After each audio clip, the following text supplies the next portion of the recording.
Hi guys! Kamusta po kayo lahat? So ngayon gagawa po tayo ng collective love reading, okay? Paalala lang po ha, hindi lahat makaka-resonate. Take what resonate and leave what doesn't. Ako nga po pala si Stella Micaela Taro. Sa mga gusto magpa-private reading, message nyo lang ako sa Facebook or Instagram. Nasa description box below, okay? Tingnan natin. Overall energy.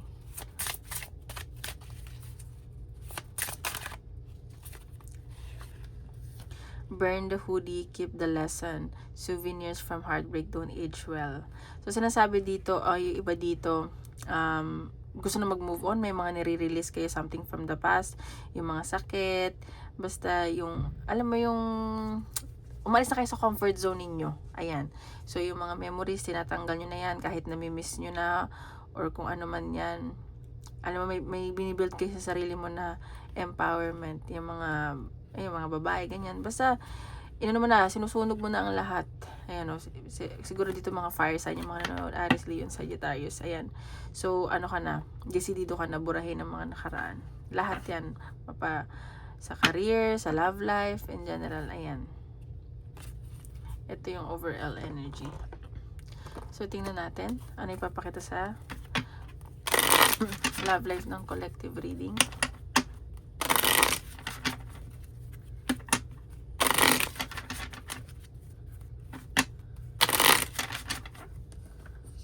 Guys.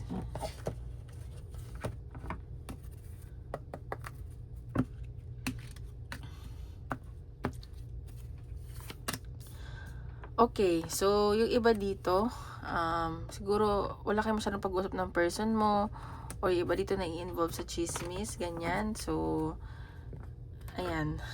Wait lang guys. Nais ko lang itong guys. Ayan. So, iba dito na i-involve sa chismis, or wala kayong masyadong pag-usap ng person mo. Nasasenso ko na busy. Ayan, busy ang isa sa inyo. Ayan, sabi ko na nga ba, busy. And nakikita ko na mahal nyo naman isa't isa, pero nakikita ko parang pagod sa trabaho, mas inuuna yung career, wala na oras para sa isa't isa. Ayun yung nasa-sense ko. Ayan, so parang may mga umiiwas, nag-aalangan na. Alam mo yung hindi siya sadya eh, hindi siya intentional. Ayan no. So parang may ending na nangyari, or napag-usapan nyo na mag-break, pero natatakot kayo, iniiwasan yung mag-end yung relationship nyo kahit napapagod ka. Ayan no, 777. So, angel number. Tingnan nyo kung anong meaning yan sa relationship nyo ngayon. May mga nag-aalangan na kasi dito, may umiiwas, ganyan. Parang hindi na sigurado. Ganon sa connection. Ayan. Diba natin? Pero mahal nyo naman isa't isa, may partnership. Siguro na kailangan nyo na mag-usap. Wala masyadong pag-uusap. And nakita, sabi ko na may pagod kayo sa trabaho sa parehas, ang daming ginagawa, busy, focus kayo sa work, sa kaperahan, guys, kailangan nyo mag-date. Pero nakita ko may new begin na paparating. Siguro may cycle na nag-end sa inyong dalawa, sa connection nyo, at may bagong paparating, may new beginning na paparating, at good luck card. Ayan no, namimiss nyo na isa't isa, yung dati kung paano kayo, meron ditong babalik, someone from the past, ang ex nyo iniisip, gusto bumalik sa inyo. Ay nako, ex is ex, wag na magpapabalikin yan. Namimiss kayo nito, and gusto niyang makausap ka. Ayan no, tahimik lang taong to, medyo isip bata, baka medyo bata-bata pa to, mga 30 plus, ganun. And namimiss ka nito, kahit nag-aalangan to, namimiss ka. Parang gusto niya makipag-usap, pero tahimik naman. Ayan, nagsiselos siya, at naiinggit, at ikaw siguro, alam mo yung ego, kasi ikaw ang dami mo nang narating, alay na narating mo, okay ka sa buhay, yung successful ka, okay yung finances mo. Ayan, so may celebration din ako nakikita sa inyo. Baka may birthday, at kakainggitan kayo, ganyan. Siguro may bongga yung celebration ninyo, may travel, mapapagod dito, hindi makakatulog. Ayan, meron dito isa nagmamatigas, ganyan. Bakit naman nagmamatigas? Yan ang overall energy ng love life. So, tingnan pa natin. Ang papakita sa love life ng collective.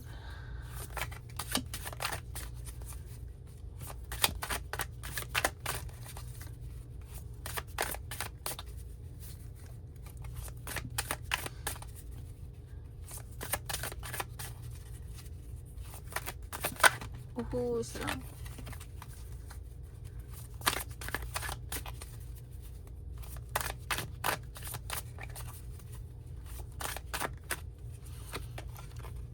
Frenemy, fake friends, two-faced, hidden intention. So, sinasabi dito, meron mga nagpapanggap na kaibigan sa inyo ng person mo, pero hindi talaga.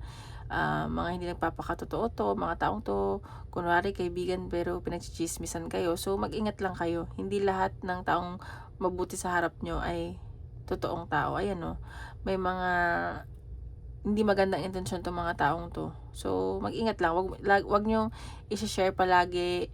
Alam mo yun, kasi kinaiingitan kayo. Nakikita ko may nasa-sense ako ng mga naiinggit. So, keep it to yourselves. And, siguro, kung sa love life man to, yung person mo hindi napapakatotoo sa intention niya sa'yo.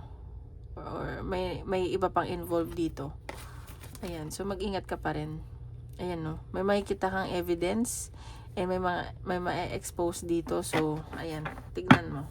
Para may mabibigla kayo, ganyan. So, tingnan pa natin.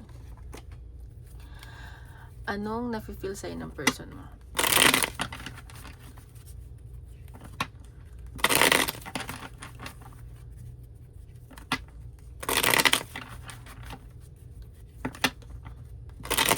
Ay.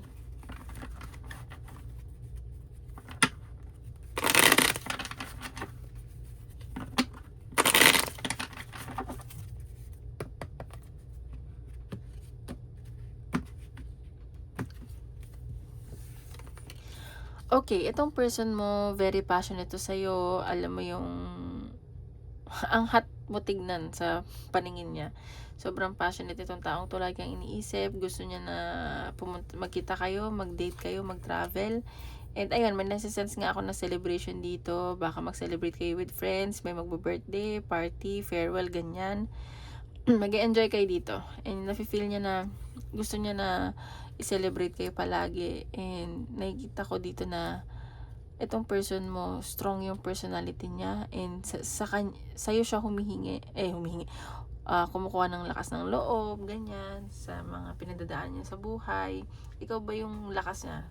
Ikaw yung support system niya. Ayan, so may mga tukso lang na lumalapit sa kanya or sa'yo, and nag-ano siya parang tawag ito, ayaw niya may lumalapit sa'yo. Ang daming tukso sa'yo or sa kanya. So, iniiwasan niya yun at gusto niya na iwasan mo din yun. Ayan. So, sa nakikita ko dito, itong person mo, parang nagiging toxic siya. Nagiging controlling, obsessed. Parang ayaw niya may lumalapit sa'yo, may nakakausap, ganyan. Napaparanoid siya Ganun yung nasa sense ko, napaparanoid yung taong to. Ayaw niyang mawala ka sa kanya. Ganun. See? King of Wands. So, baka kadil mo is, tawag dito, fire sign or meron siyang fire sign sa birth chart niya. Very passionate tong taong to at ano siya gagawa to ng movement. Gagawin niya pag gusto niya, ganyan. Pag naisip niya. So, asahan mo may magagawin siyang action dito.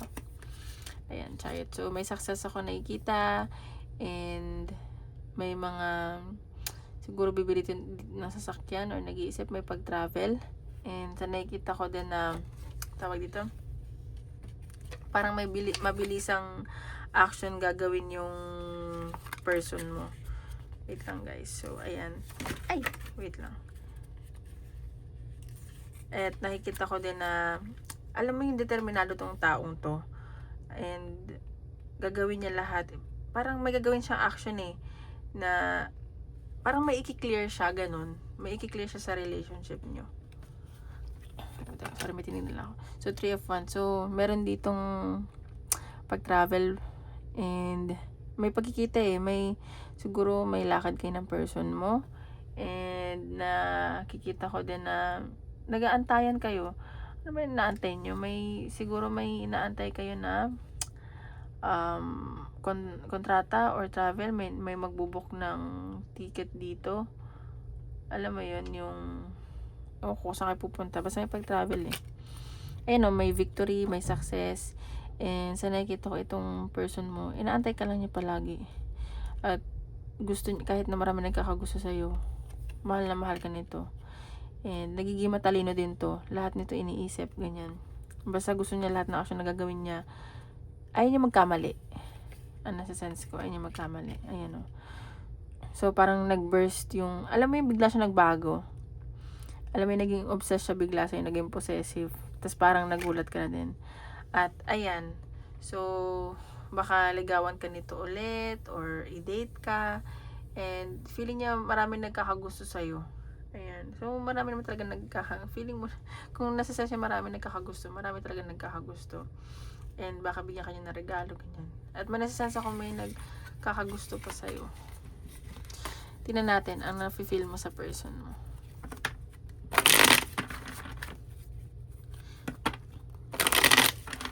Nafe-feel mo sa person mo.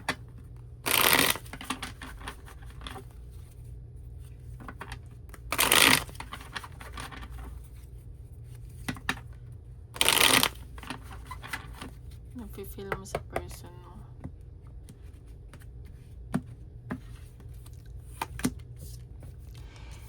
Eight of Wands. So, sa nakikita ko naman dito, ang nafe-feel mo sa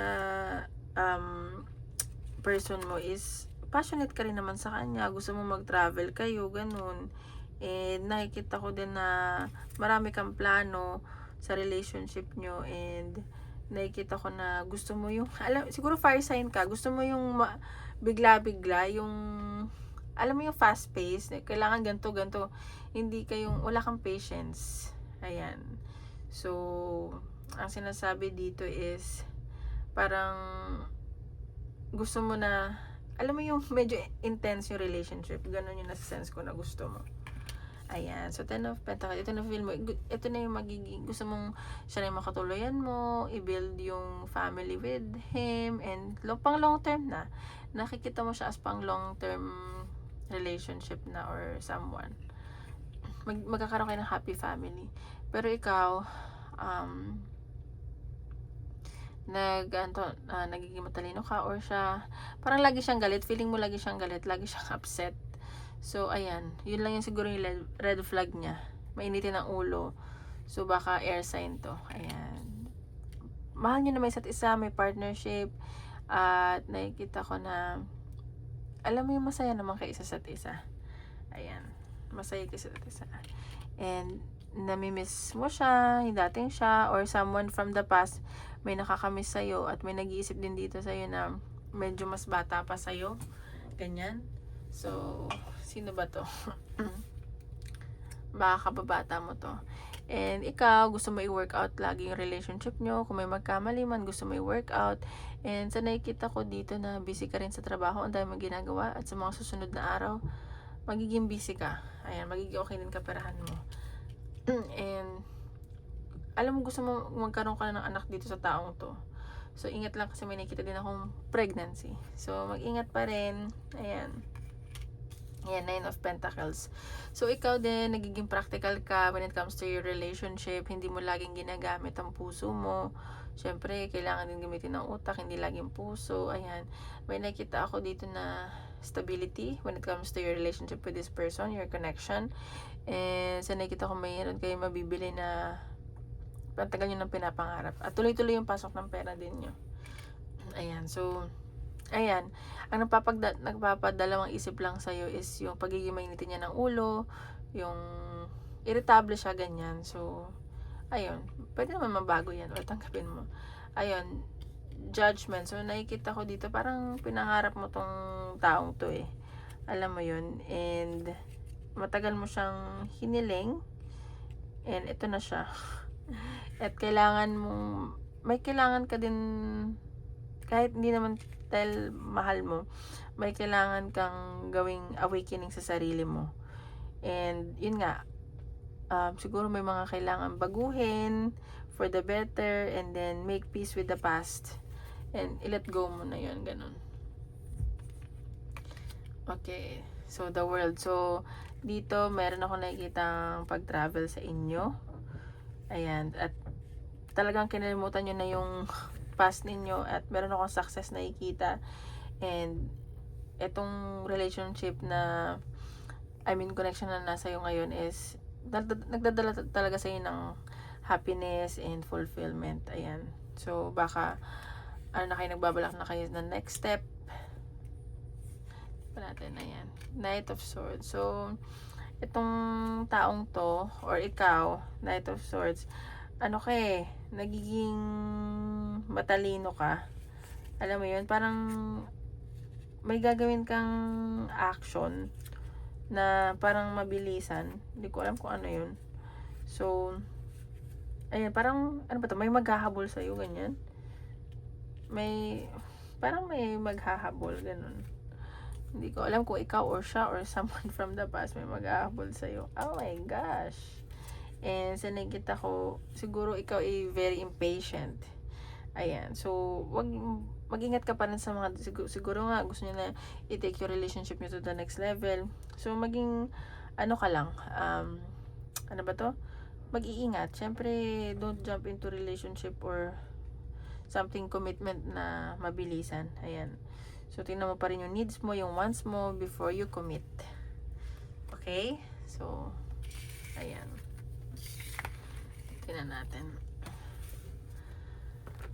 Saan pa parating tong connection? I mean, ano yung possible? Saan? Anong end up? Connection nyo or gagawin action ng person? Mari ko nagkakaramsi yung pa ako.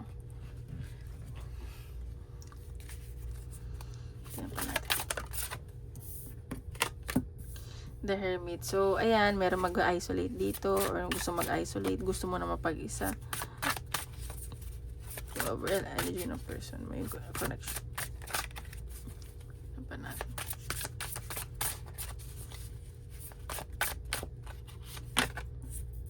Queen of Pentacles. So, meron dito, balance naman kayo. Mag-focus sa kaperahan. Siguro mag-iipon kayo, ganyan.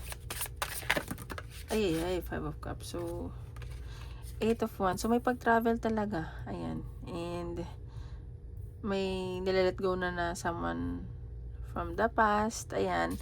And, sa nakikita ko na may pagsisisi dito eh. Ayan, baby, because of money to. Ayan, parehas kayong focus sa kaperahan in the future. Pag-uusapan niyo yung stability nyo. May pag-travel kayong pag-uusapan or magbibili ba kayo ng sariling bahay, ganyan. And nanghihinayang kayo sa mga nagastos nyo. Siguro naging magastos kayo for the past few months, gano'n. So, kailangan yung mag-ipon-ipon. And sa nakikita ko, itong kayo ng person mo, kahit mabagal ang pagkilos, may pangarap kayo sa buhay. Ganyan. Ganyan pa natin. Just good. 7 of Cups. So, marami kayong dapat na gawin desisyon. Ang dami yung dapat i-consider. So, mag-isip kayong mabuti. Ayan.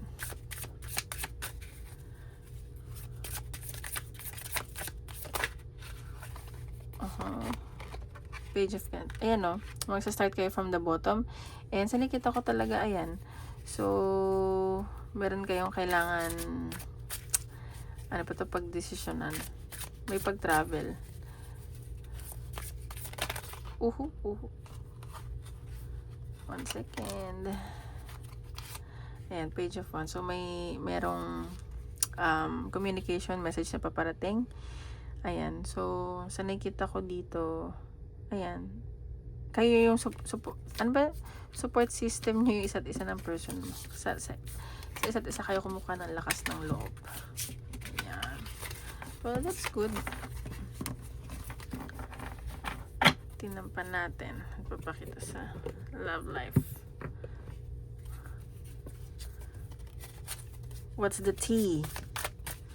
Ano ang papakita sa love life? Ano pang pwedeng mangyari sa love life?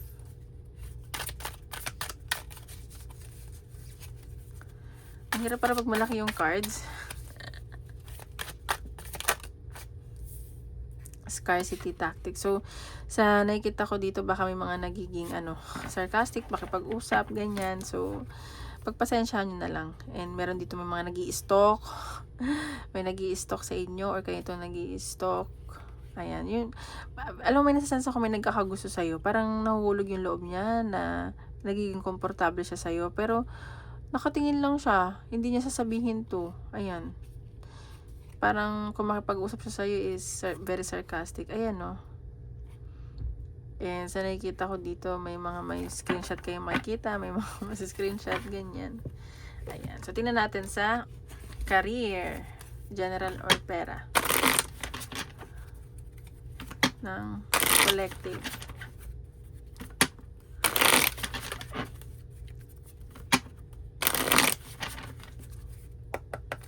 Career. Ito pa daw.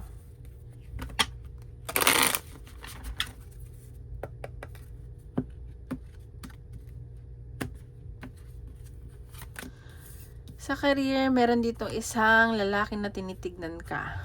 Medyo bata-bata pa to. Tahimik lang to, ganyan. Stock. Kasi sa trabaho. Galing. So, katrabaho mo, or same kayo ng department, ini-stock ka. Ayan. Pero, feeling niya wala siyang pag-asa sa'yo. Ganun. Ba't ganun? Pero labi malabas. Sa nakikita. Ba't ganun? Nasa sense ko kasi, maraming nagkakagusto sa'yo, or may nachichismis ka, ganyan. So, wala din kayo masyadong pag-usap itong taong to. Yan. So, busy. More on communication siguro yung trabaho nyo. May mga nagtatrabaho sa call center o gusto mag-call center. Ayan, no? Puro tao. Ayan. So, may nagkakagusto talaga sa'yo. Kahit na ang taas na ng narating, ano ba? Ang galing. Ang galing lang. Wala lang. May bagong tao nagkakagusto sa'yo sa trabaho.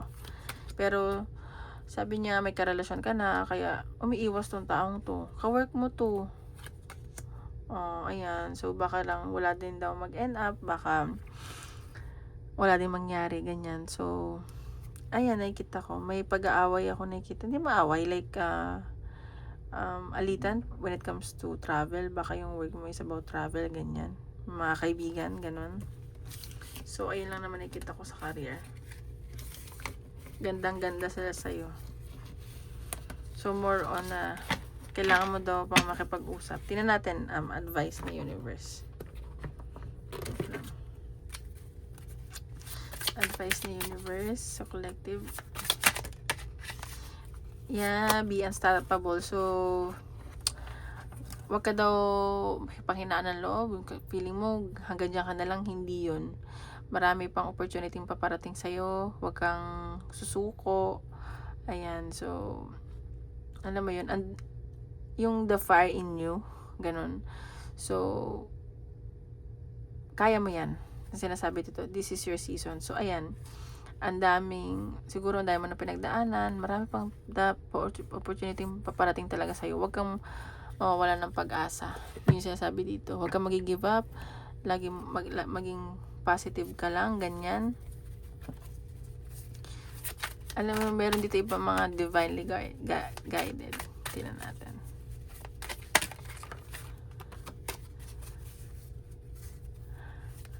Advice ng universe.